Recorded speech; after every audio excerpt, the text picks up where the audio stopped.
Hello बच्चों, let's see the question. Which of the following is the correct sequence of events in the origin of life? Option first statement है formation of protobions. Option 2 है synthesis of organic monomers and option 3 है synthesis of organic polymers and fourth है formation of DNA based genetic systems. तो हमने क्या करना है कि इनको हमें अरेंज करना है according to the correct sequence of the events in the origin of life. तो चलिए देख लेते हैं कि इसमें से सबसे पहले क्या हुआ होगा. तो ऑब्वियस सी बात है, हमें पता है कि सबसे पहले मोनोमर्स ही होंगे, मोनोमर्स बनेंगे और उसके बाद बहुत सारे मोनोमर्स जुड़ करके पॉलीमर्स बनाते हैं. सो ये तो हमें क्लियर होगा कि मोनोमर्स होते हैं वो जुड़ते हैं फिर पॉलीमर्स बनता है.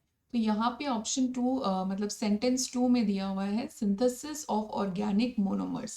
सो ये सही बात है, पहले बनेंगे monomers.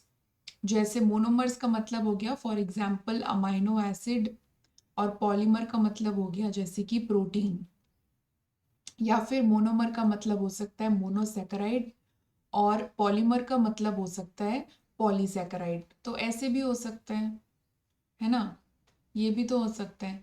So synthesis of organic monomers में मोनोसेकेराइड और फिर पॉलीसेकेराइड. ठीक है. फिर सिंथेसिस ऑफ ऑर्गेनिक पॉलीमर यानी कि सेकंड सबसे पहले होगा और थर्ड उसके बाद.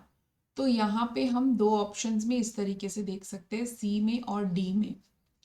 उसके बाद फोर्थ और फर्स्ट में है कंफ्यूजन. तो प्रोटोबायोन सब उसके बाद प्रोटोबायोन्स फॉर्म होते हैं एंड प्रोटोबायोन्स के बाद ही डीएनए बेस्ड जेनेटिक सिस्टम्स आते हैं. तो प्रोटोबायोन्स अपने आप से रिप्रोड्यूस नहीं कर पाते क्योंकि इनके पास कोई प्रॉपर ऐसे जेनेटिक सिस्टम होता नहीं है.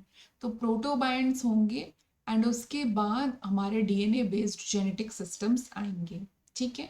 ये देखिए, ये फ्लो चार्ट है, यहाँ से आपको आइडिया लग जाएगा कि सिंपल सबसे पहले फ्री एटम्स, फिर इनऑर्गेनिक मॉलिक्यूल्स, फिर सिंपल ऑर्गेनिक मॉलिक्यूल्स, फिर complex organic molecules, coacervates, protobionts and primitive cells जिसमें जेनेटिक मटेरियल होगा. सो यहाँ पे राइट आंसर क्या हो जाएगा, ऑप्शन नंबर सी. यानी कि सबसे पहले सिंथेसिस ऑफ ऑर्गेनिक मोनोमर्स, उसके बाद सिंथेसिस ऑफ ऑर्गेनिक पॉलीमर्स, फिर फॉर्मेशन ऑफ प्रोटोबायंट्स एंड लास्ट में formation of DNA based genetic systems. Okay, all the best.